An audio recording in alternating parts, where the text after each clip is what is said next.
Hey, welcome back to the podcast. Listen, last week we talked about histories and your trauma, and I'm hoping that you had a chance to really think about that and think about how your own childhood impacts you moving forward. But today I've got Alecia and Kari here. Good morning, my friends.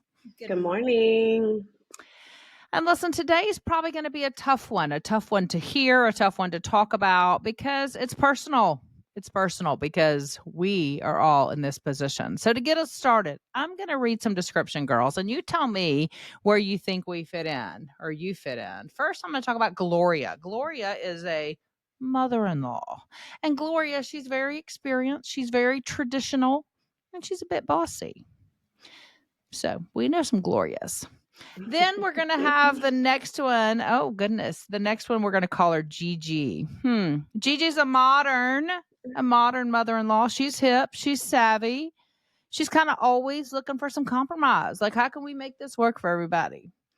And then there's the mother-in-law. We'll just call her Grace. And Grace is so laid back. Grace is like, whatever, easy going. I mean, live and let live. Would you say you fit into one of those categories? You're a Gloria, a Gigi, or a Grace? I would say I am probably a combination of Gloria and Chi-Chi. Like I still want control, but I still want to kind of find the fluid, what works for everybody, but I want it to work for everybody the way that I want it to work. Yeah. And being completely honest, that is my heart's desire. So that is what I am always Yeah. battling up against is like, it's not about what I want. Yeah, it's funny because I was thinking when I was editing back the episode of Kari talking about the temperaments, and it was so funny. And Kari was talking about how she was such a red, and she had a hard time believing you and I had red in us. And I'm like, how is she having a hard time? We are both bossy britches. I mean, we both like to get our way. We both think we know best. So I love that she didn't think we have a lot of red in us, but we do. So yeah, I see that in you. What about you, Kari? Where would you fit in the mother-in-law? I think it changed. It changes throughout. I've been a mother-in-law for about 10 years now. So I think in the beginning, I was definitely like, okay, you're coming into the family. Here's what we're doing. And you're coming into what we're already doing. Whereas as the years go by and just learn a lot about wanting to be the Gigi. Okay, how can this work for everybody? And then also learning the grace part too.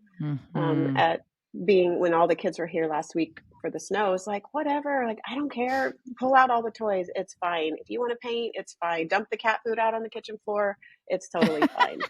So it's a combination of all three depending on the situation, and just giving myself grace to learn and to grow in each one of them. Yeah, I love that. I'm the same. I mean, I definitely listen. I am a bossy girl. I am a bossy britches. I know that about myself, but I do try to, because again, this podcast is helping us. It's helping us in our relationships. I'm trying to recognize, okay, when can I take a step back and be more laid back, be more whatever, be more. So I really am trying to be intentional. Like you, I've been a mother-in-law for about 10 years. I now have about five. I say about five. I mean, depends on how long do they have to date before you consider, do they have to be married? I don't know. Is it, when do you get the title of mother-in-law for a daughter? And I don't have any sons-in-laws yet, but I have one that's, pretty much, he's getting close. So anyway, today, let's talk about the role. We are going to talk about the role of the mother-in-law. Okay, so this is going to be specific. So if you are a daughter-in-law and you want to know what the heck should a mother-in-law be doing, you want to take a listen. If you're a mom and you want to know what your daughter's complaining about the mother-in-law, maybe you want to take a listen because you want to hear about it. Most moms are mother-in-laws too. So hopefully everyone can get something out of today's podcast. But I want to start with this. What are the good? So our kids get married, right? What's the good that comes with that? Like, as a mother-in-law, what do you see the good for you, the mother-in-law, is? Kari, what's the good for you when you became a mother-in-law? Yeah, I think I'm so glad you asked this question, because this is not something I thought about. Even having 4 boys, I didn't think about, oh, one day I'm going to have 4 other girls into this family. It has been so beautiful to see who they choose and to have that. And then they bring in their own dynamic into the family, their creativity, or either adventure side or their music side or their analytical side. It's like they bring in whatever, whoever they are into this family and make it better. So Mm, it's that's been a really neat thing to watch and allow them to be who they are and be a part of this family instead of here's how we are, you fit into our mold. It's just watching Kayla. She's so creative. She's such a good mom. She's such a giver. And to see her love and bless on the other people in the Oakley family and even the new girlfriends that are coming in, she's ministering to them. And that has been such a mhm. beautiful thing to watch. I love that. What about you, Alicia? What has been the good in becoming a mother-in-law? So it's interesting. Unlike Carrie, we have three boys, and I was always very aware that there are going to be three other females added to this family, and I was so excited about it because I felt like they had to like temper back down all the testosterone for my boys, right? I'm like, add a girl to that mix, and this is just going to be beautiful. And it has. So that has been just being able to have girls and daughter-in-laws and do stuff with them. Um, I've been a mother-in-law for about 10 years now as well. And my oldest daughter-in-law is, she's super creative. She went to school to do hair. She loves all the makeup stuff, tattoos. Like she's all into that. Like her hair is usually a different style and color, like at least a couple different times a year. I That's love that awesome. she has that. Yeah, she just is like so free. She's like, oh, let's do something different. I never had that confidence. So I love watching that in her. But, she, like, I'll be like, hey, I need some new makeup. Can we go do, like, help me out here? She doesn't really shop, but she'll, like, order online for me for Christmas or be like, okay, here, try this. Let's get into my makeup. And I love that. I love that about her. I love, like Carrie's saying, like all the individual pieces that they bring to the table. Mhm. And that part I didn't really expect. That's Mhm. So as awesome. far as the good part, that is definitely, and the grandkids. I mean, For Oh, sure. yeah, we're gonna get to the grandkids, don't you Yeah. worry, we're gonna talk about those in just a few minutes. I just wanted to focus on them, and again, Carrie, you have a son-in-law. You're the only one who has a son-in-law in this mix so far. Is it different with a son-in-law than adding a daughter-in-law? Oh, absolutely. He just comes in like, "What's up, guys? Like, what do we do?" He doesn't care. He just goes along with whatever. He'll go sit on the couch and feel comfortable. He doesn't feel the need to contribute in a way that's unrealistic. And so he is who he is, and it is such a great thing because I know he's comfortable here. He's just comfortable coming on in and eating the food and sitting on the couch and offering himself who he is, but he doesn't feel the need to do that. And it's just cool. He's a I do great guy. wonder when I'm thinking about daughter-in-law versus son-in-law. I do wonder if part of the tension or the back and forth is because a daughter-in-law grew up with her own mother and how her mother did things, and then she's coming into your home, and it could be very different. And then you have a son-in-law who is with your daughter, so there's probably going to be some similarities. And even if there's not, your daughter's comfort level coming into the home Mm-hmm. probably does set the tone. I don't know. I'm just thinking out loud about, is it from the get go, just the expectations are different or the comfort levels different from a daughter-in-law to a son-in-law? And I would agree about the good. The good is for me. Gosh, I mean, I have loved getting to know these girls as individuals. And it's funny because as soon as I get to know them, I'm like, oh, I see why my son picked you. Oh yeah, that makes sense why he was drawn to you. Or sometimes I'm like, really? That's interesting. but but overall, it has been so good to add these women. So far, that's all I have are the women, just to have these extra people in our home to love, to get to know. So let's don't call it the bad. Let's don't do the flip side because I'm an optimistic girl. Let's call it the hard. If Mm-hmm. we're being honest, and again, don't share specifics because our daughters in law might be listening to us and we want to respect that and we love them. And they would have their own stories. But what's some of the hard Mm. that has happened since you become a mother-in-law? Yeah. Alicia, what, I you want to will go? share. And Kathy, I love that you feel free to encourage us not to share specifics because some of us will just Yes. like go on and on and on and on and on, not even and think about it like after she says it. Um, so for me, like with that expectation of having girls into the family, I mean, I tell people like all the time, like, listen, when I was raising my boys, my goal was to get good daughter-in-laws. So I made sure they knew how to cook. I made sure they knew how to do the laundry. I made sure they knew how to do dishes, like all the things that are like, for me, were very helpful when Jeff did that stuff for me as raising the kids. I'm like, okay, I gotta get these guys ready because I want I want good daughter-in-laws, right? Um, That's but funny. with that expectation, what I was really kind of expecting was daughters. And that was kind of like Mm, a wah Mm, wah, because it's not really like a daughter. They already have moms. yeah. I was Yeah. really kind of hoping to have like these daughters now. And that was kind of hard for me to realize and deal with and kind of get over like some of the disappointment, like, oh, they don't really want me in mhm. that role is Yeah. already filled in their life, right? So that's not really Mm, for me to be in. And so um it took a minute for me to kind of let down, like if I'm being yeah. uh, Yeah. No, that's what I want. I think I Yeah. bet a lot of people feel that way. I have a lot of friends who Yeah. have only boys and are so looking forward to adding daughters. They Mhm. thought, but they are still daughter-in-laws. And Mhm. and it doesn't matter how you label it. If you label them daughter-in-law, daughter-in-love, daughter, whatever, you're right. And they whatever would it say is, the I same insist thing. we don't have that connection, and That's we don't. right. That's right. Yeah, Not to the same degree. What about you, Carrie? absolutely. Well, you think about, our sons grew up with us as a mom in the kitchen, however Mhm. rules we had in the house, and to them that was normal. Right. When these girls come in and they're different and they're raised a certain way, so to them that's normal.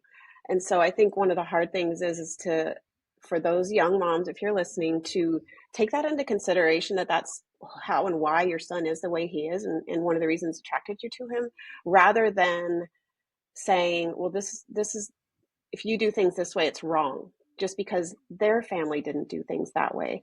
And so I just feel like there's tension there when it's like encouraging the son to go, oh, wait, yeah, you're right. The way we did that was not right. Or the way we did that was not right, just because it's different than how she was raised.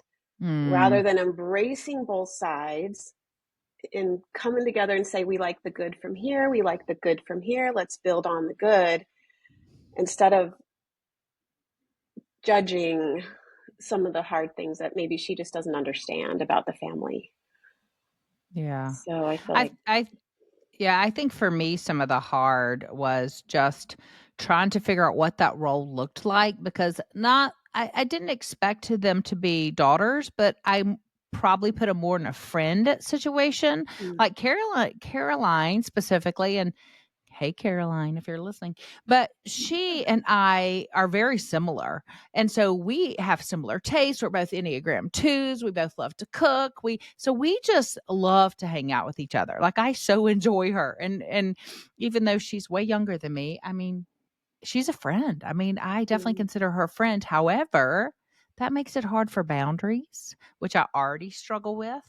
And so, boundaries, it makes it difficult. And when you do need to have tougher conversations, sometimes that's hard for me because I'm like, wait, is she a friend? Is she a daughter in law? Is she mhm. so I struggle with that. So, that's some of the hard for me. So, Carrie, I want to go back to what you just said. I didn't want to skip over that because listen, if you're the daughter-in-law listening to this episode, I get it. It is weird. You do believe that the way most of the time, even if we don't consciously believe the way that our mom did it was right, or we recognize that subconsciously we follow that pattern. That's why when I'm talking to parents, I always say, listen, your greatest parenting is happening when you don't even know it. You're just modeling. The way you live is the biggest, the loudest in the room. That's what your kids are picking up on the most is what you're doing.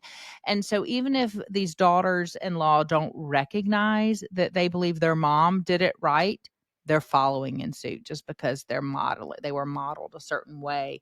And so if you're listening and your daughter-in-law and you're thinking, Wow, my mother-in-law really, she does not make dressing the way that my mom does. And that's kind of gross because my mom always made it thick and your mom makes it runny and we will not be having it like your mom.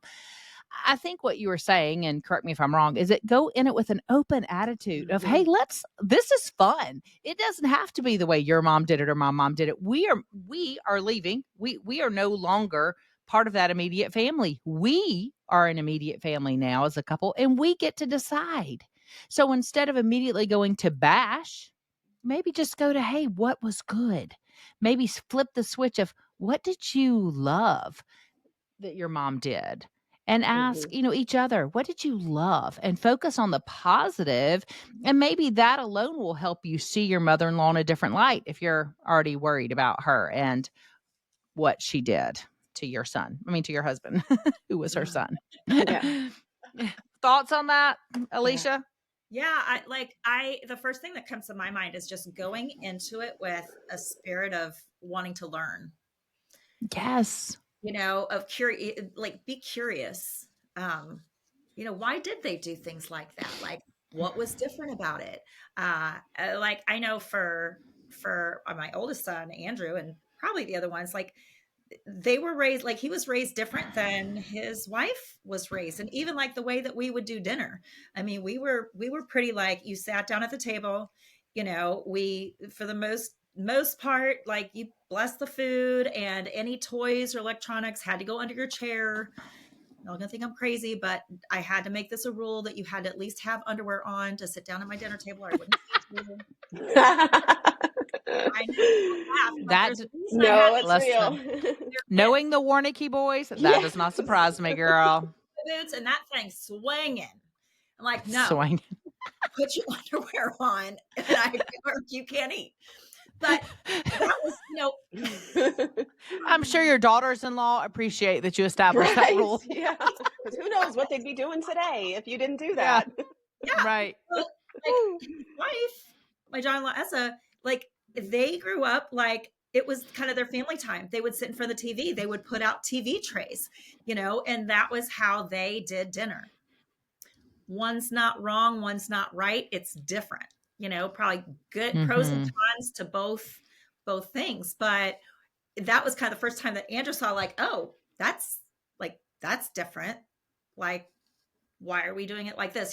So I think just going into it with just really a spirit of curiosity and learning, like, hey, what was different and why did they do it that way? And you can still have an opinion on, Mhm. like, hey, you know what? We don't want this intense eye to eye stuff. Maybe we've done that a different time, and dinner is just going to be kind of like, hey, it's a special thing. Let's watch a show or whatever. But you can still have opinions about it. Just go into it with learning, wanting to learn. That's Absolutely. Can I tag on that? For sure. Yeah. Sorry. Yeah, and then also going a step further is, and this is such a touchy situation, is for the new daughter-in-law to do that. Be curious rather than, like you said, Kathy, bashing the mom and then the son. Now that relationship's going to be strained because he's forced to kind of see the negative of his own family, and then that begins Mhm. straining that relationship. So as the daughter-in-law knew, to come at it with curiosity and be careful not to start bashing the family and saying, oh, that's bad, you guys watch in front of TV, I can't believe you did that, like, what is, to be curious and then just be careful of that negativity because that can I'm so grow. I'm so glad you said that. And listen, I think that's right. It can grow. And different isn't bad. It's different. We have to be careful. It's what we talked about in another episode. We're so quick to label. We have to label. If it's different from me, then it's probably bad. Or if it's different from what I know, it's probably bad. And it's not. And if we can, just like you both have said, go in it with an attitude of, that is so interesting. I mean, something as simple as, hey, listen, it wasn't too long ago we did Christmas and had those Christmas boxes that I talked about. I could easily see one of my daughters in law going, that is the dumbest thing I've ever heard. I am not making a Christmas box for my kids. We are having a stocking. Stockings are what you have. That's the dumbest thing ever. And that would break my heart if they decided to do that, because it's been such a thing in my family now for, so long. But it's different. And I could see how they would think that's bad. Let's move on. We've said the good. Can I just add one thing to that? Just Sure. Yeah. short. I think I think it's okay to talk about that. Like the daughter-in-laws and the sons, like talk about those differences, but keep your motives in check. Yeah. If you're talking about it to be like in a negative manner, check yourself, right? Talk about it, but talk about it with a motive to understand and make your family better. That's all I got for that. Yeah. No, I think you're right. And that's what I was going to move on. So I'm going to move we're staying with this whole topic, but it's so much. It's like, oh, I get all amped up. The good, the hard, but what about the toxic? There's some toxic that Ooh. happens. Listen, I have seen more memes, and you guys know that I had a video go viral on TikTok, and it was about being a mother-in-law. And in that video, I mentioned that my daughter-in-law preferred dye-free foods, so I bought dye-free stuff to make cookies. And my daughter-in-law prefers stainless steel cups for the children, so I have some here that I keep at the house and I pull out when they're coming. Anyway, so I'll put some specifics, but I said in the video, my daughter-in-law prefers. You would not believe the comments. People said, "Wait, what? You actually do what your daughter-in-law asks, or you actually Wow. that's important to you, or that's." And we don't even have a relationship with my mother. She's, over and over and over again. And I was just like almost in tears reading some of these comments. Mm. How does it become toxic? So let's go with the mother-in-law first. So you've got, we've talked about the hard with us.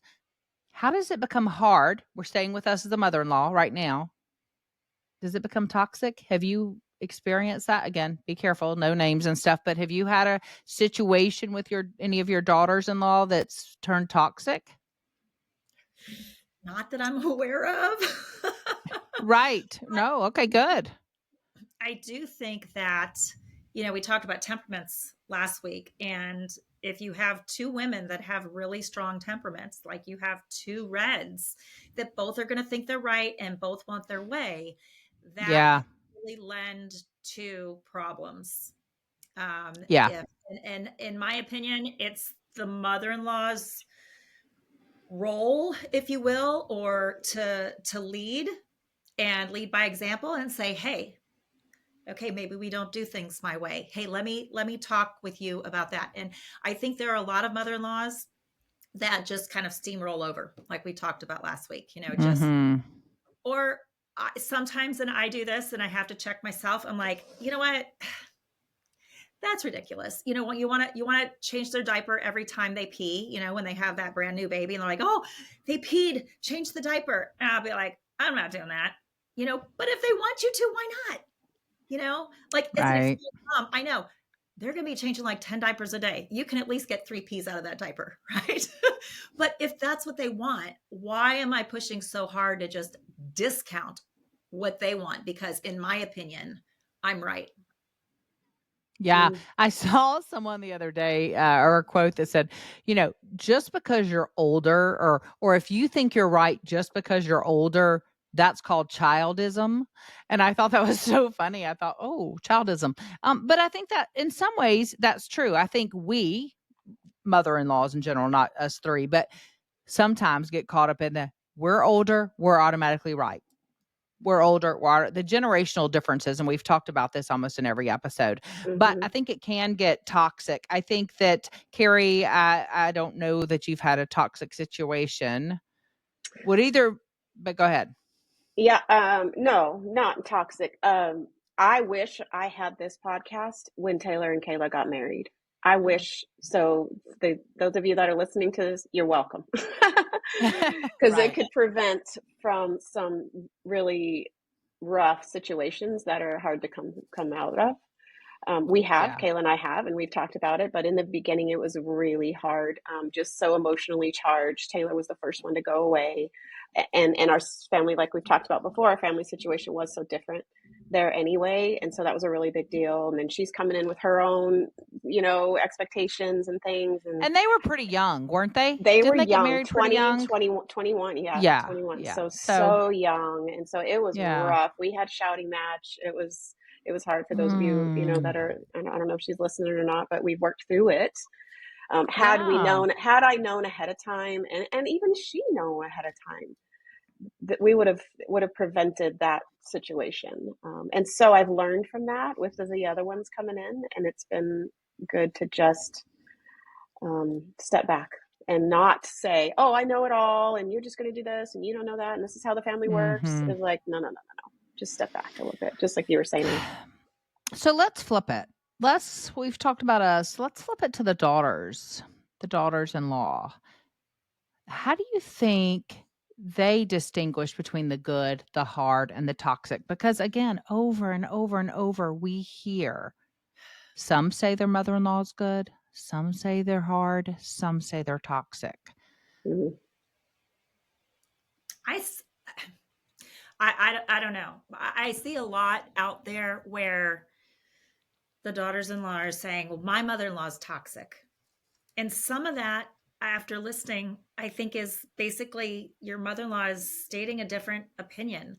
Or maybe she said something in a way that she didn't mean it, right? Like it can be very easily, excuse me, repaired. But there definitely are toxic things out there.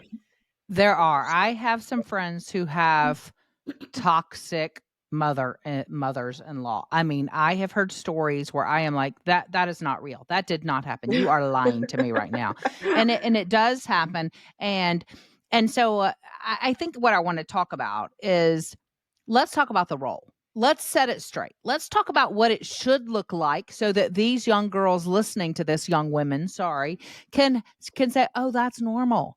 Because again, I go back to this little video where I had so many comments and several people kept saying, wait, is that what should happen? Should my mother-in-law like turn the sheets down before we arrive at midnight? And should my mother-in-law have the pack and plays already up? Is that, wow, does that happen?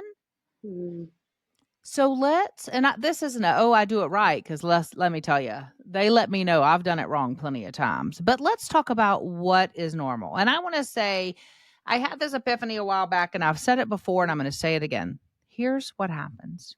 When you move into the role of mother-in-law, you are no longer the lead actress in that story. Okay. You have moved, right, Alecia, into the supporting role. End of story. End of story. Like, you need to remove yourself. Don't wait till you're fired by your children and they cut you out because you can't move into the supporting role. You recognize when your son or daughter decides to take a partner, you've been demoted.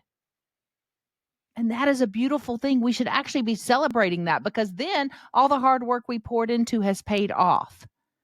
So you need to move into a supporting role. Do you hear me? If you are a mother-in-law listening to this, it is not about you.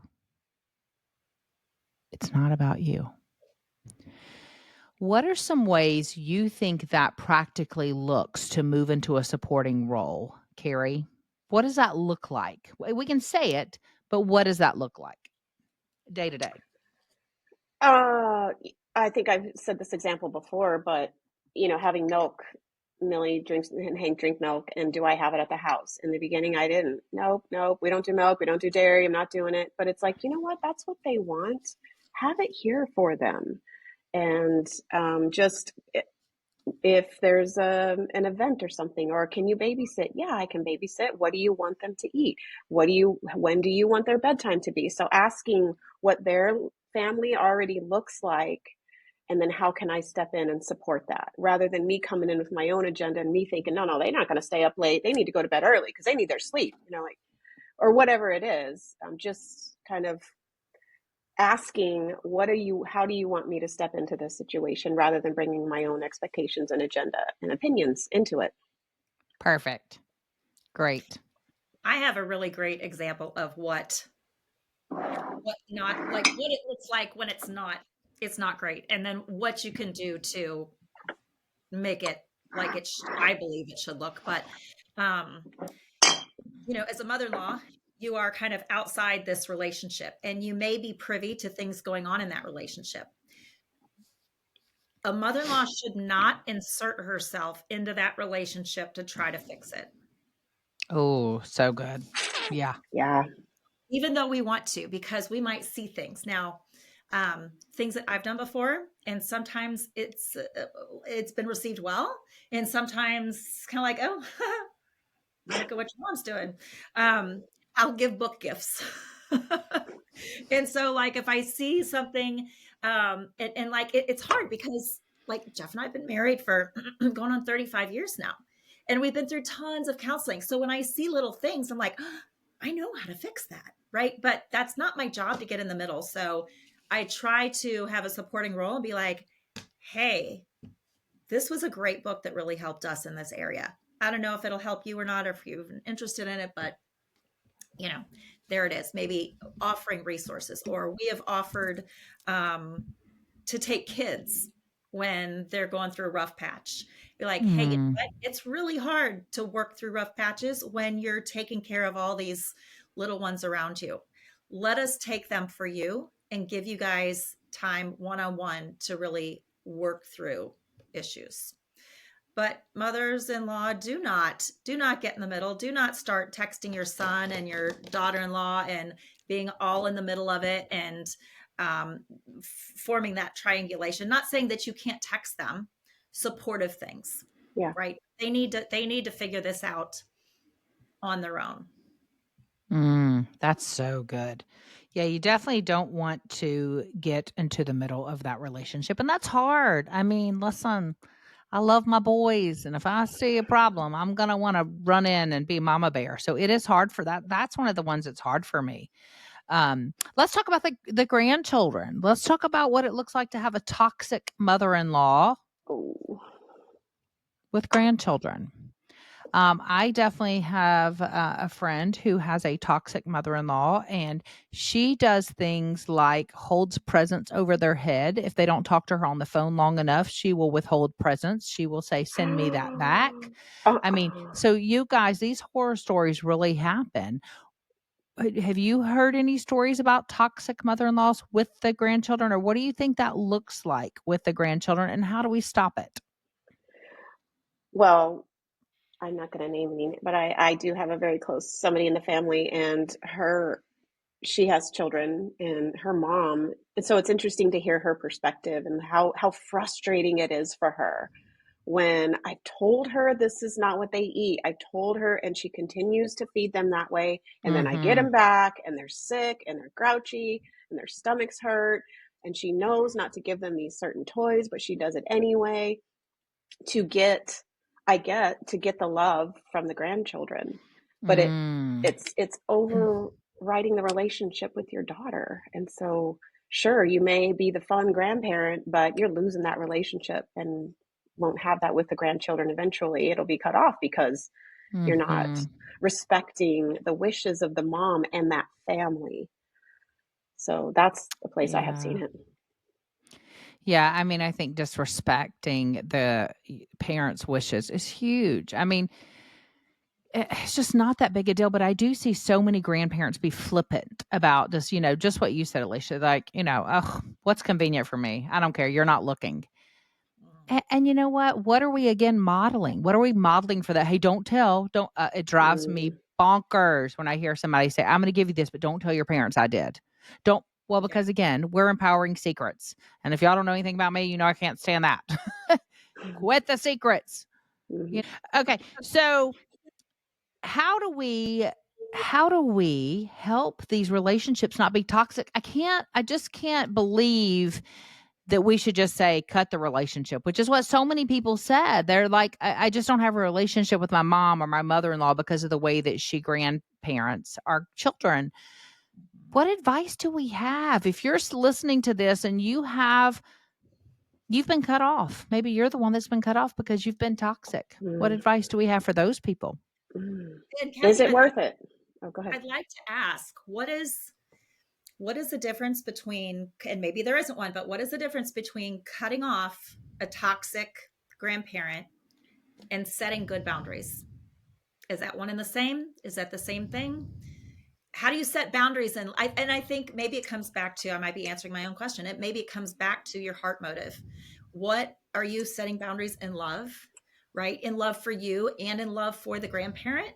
I mean, it might not be your parent, you might be the daughter-in-law. But and this isn't for everybody, but if you ascribe to being a follower of Jesus Christ, he calls you to love everyone, even your toxic mother-in-law. That doesn't mean that she has to have access if it is harmful to your children, but it does call for you to love her and do it in a loving way. Great segue to our next episode next week, boundaries. Yeah, I was going to say, we're going to talk about boundaries all next week. And I do think that, but maybe the boundary is we don't have a relationship. I don't know. I think it's a messy, messy situation. I do want to encourage you, though, don't give up without trying things like therapy, having someone who can be a mediator that can listen to both sides. Truly put the effort in is what I think I'm hearing you say, Alecia. Listen, what does loving look like? Yes. Being willing to try, and how long do you try before you give up? And I know that both sides have to be willing to try. And if you're listening and you're the daughter-in-law and you feel like, forget it, my mother-in-law doesn't get it, she'll never get it. I don't know. I just want to encourage you, take a breath and maybe listen. I don't know your story, but I do know you've got 3 mother-in-laws here who are imperfect, who have messed up. And I'm so grateful that our sons, daughter-in-law, son-in-law have given us the chance to work it out and grow too. Because the only thing I would say is if you're up against a person who says, I have it all figured out and I'm not listening to you, okay, there's a problem. But if you have someone who's willing to try and grow, as we 3 are, we're willing to try and grow, and we're moving close to 60, or I am anyway. Hopefully they will too. Alecia? Yeah. You had mentioned something that I think is, we have not done this as a family yet, but I think it would be so beneficial for our family, of having a mediator or counseling or therapy. What can that look like in that scenario? I've been plenty of therapy, plenty of counseling individually and also with my husband. But I've never had that with like a family. Like, what are some practical things what does that look like? I don't know. I'm not a therapist, but what I'm imagining, this is what I would do if I were the therapist. I would start with, hey, let's find common ground. It's one of my favorite things to do with anyone, is to find common ground, because when you find common ground, it helps you immediately relate to the other person. So maybe your common ground is, we both love this man over here, your son, their husband. Or maybe our common ground is, we both are strong reds. That's our common ground. Or maybe our common ground is, we're both from the South. We're Southern women, and Southern women do it this way. Or maybe we're both Latina. Or maybe we both love animals. I don't know what the common ground is, but that's where I would start in any family. I would say, let's get out a whiteboard, or let's get out a big old piece of paper, and let's write down, what are the things we know we are the same in? Because when we can focus on that, then let's look at the list of differences. And it's probably not as big as we thought it was anyway. It's just gotten wider, the gap, because the bricks have gotten bigger because we haven't talked about it. So let's look at those, and then let's prioritize. What are the top 3 differences? What are the most important differences, and how can we knock those bricks down? And maybe we can only knock them down to a 2-foot fence instead of an 8-foot fence, but we can start chipping away at it. That's what I would do if I were a therapist, but I'm not. So don't take my advice. You should be. That was great. Well, listen, this is one we're not going to solve, the role of the mother-in-law. I think we'll sum it up here. The role of the mother-in-law is the supporting role. You have been demoted. Behave like it. Any final thoughts, Kari? I think just wrapping up our tagline, we're all still learning. And as long as we're in a posture of humility and learning and willing to grow, the relationship has a chance. Yeah, I love that. Alecia, what about a small deposit? Can you think of a good small deposit for this week, for maybe a task, something they can do practically to put this in action, what we've talked about today? Oh, I mean, it kind of goes back to temperaments or love languages, but whatever your daughter-in-law or mother-in-law's love language is, and even if you don't know it, pick something and do that for them. So y'all see I have a Starbucks. This was actually from my mom. My mom spent the night last night and she went to go run an errand that I didn't have time to do because I was recording this podcast. And so she's like, hey, I'm at Starbucks. Do you want this? And I was like, oh my gosh, yes. Oh, Yes. Yeah. Does your daughter-in-law like Starbucks? Go run, if you're there and you're close by, like, hey, do you want a Starbucks? or shoot her a Venmo and say, go get Yeah, yourself go a get Starbucks yourself on one. me. Yeah. Yeah. You can even send like little I'm going to do that to all mine today. I'm going to do it to every you one of can them. like send them a little Starbucks, send them, anything. Send them a little text message and say, hey, listen, I love you. I want you to know that we don't always see eye to eye and everything, but you're important to me and I value you. Mm-hmm. Again, it's Yeah. about the motive, It is. right? Mm-hmm. And for the best interest of everyone, it's to keep trying. Yep. It really is. As long as all the parties involved are willing to do that. Hey, listen, I know this was a meaty one. Next week, we're going to go on boundaries. So if you need to know some practical ways to make this happen, that you feel like, okay, we'll work on the relationship. It's what a friend of mine said recently. She's like, we want to have a relationship with this grandmother, mother-in-law, but it's got to be within the boundaries. Mm-hmm. Tune in next week to listen to that. Thanks so much.